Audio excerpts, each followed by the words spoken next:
Hey everybody, this is Tom with A Board Gamer. Today we're going to do a quick overview and review for this game. For the full how to play, click the link in the description or the banner above. Now let's get into it. The Vale of Eternity is a 2 to 4 player game for ages 14 and up, with an average gameplay length of 40 minutes, published by Renegade Game Studios and Mandoo Games. In the Vale of Eternity, players will act as tamers in a world of monsters, spirits, and gods. Players will take turns drafting creatures. When drafting creatures, players will determine whether to tame them by placing them in their hands, sell them in order to gain stones, or summon them by paying their stone value. All creatures have abilities to help the player. Some are instant when summoned, permanent throughout the game, or active when activated at the end of each round.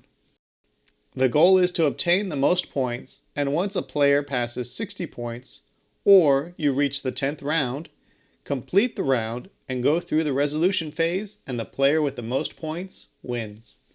The Vale of Eternity is a game I tried at BGG-Con Spring. It was being demoed at the Renegade booth, and the guys there were super nice and demoed all the games they had very well. The Vale of Eternity was a quick learn, but was surprisingly deep with strategy, which made it a must-buy for me.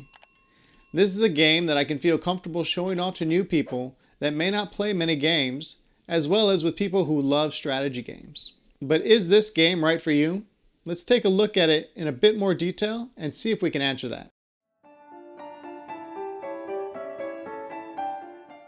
To start, the components for the Vale of Eternity are pretty limited, as you can probably tell by the size of the box. The components that stand out the most in this game are the cards. They are the lifeblood of this game. They are clear with their iconography, and the art is amazing. Fun fact about the art, each type, or family as the game calls them, are illustrated by a different artist, making them unique for their immediate worlds, but with the art style that matches the overall world of this game. This helps keep things connected while allowing for a bit of variety.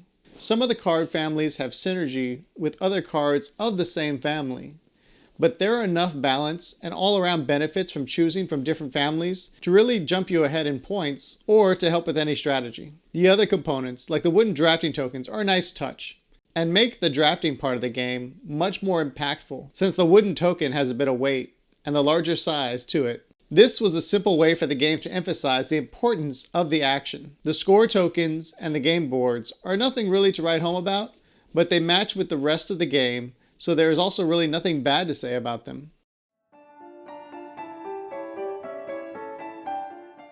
One thing I truly enjoy about this game is that you can teach and learn it in no time at all. This is quick and easy to pick up. Plus, the game is not super long, so it's great for newcomers. There's a wealth of strategy hidden behind the game's ease, but that makes it a better game in my opinion. I mentioned the iconography earlier. It works well, and the text is very clear and to the point. These make the game easier to pick up and understand than most. Plus, with only a few action options, you shouldn't really get analysis paralysis. There can be times when you feel stuck, since the round number dictates the number of cards you can have played in your area. But you can always get rid of cards in your area, although the cost of stones is equal to the round number, so it's a lot easier to get rid of cards earlier in the game than later. All in all, the Vale of Eternity is a quick and easy to learn game that works with both newcomers and veterans of the gaming hobby, in my opinion.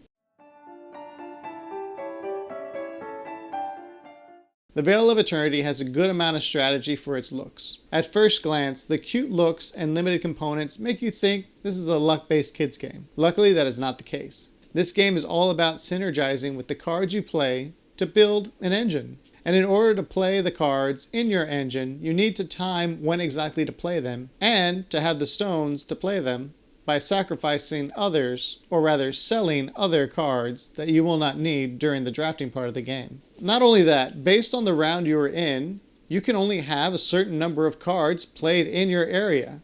So determining when and what order can be quite the challenge. There is a bit of luck since you are drawing cards each round, and the turn order you draft in shifts every round. This allows for those who wish to coast through the game, and those who like to min-max the game, play together without having to change their play styles. A well-balanced game like this is always a delight to see.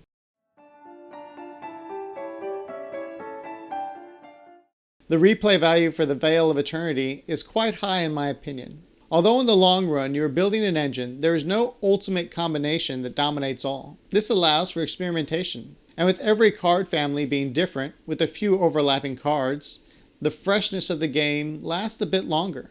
Another good thing is the game length.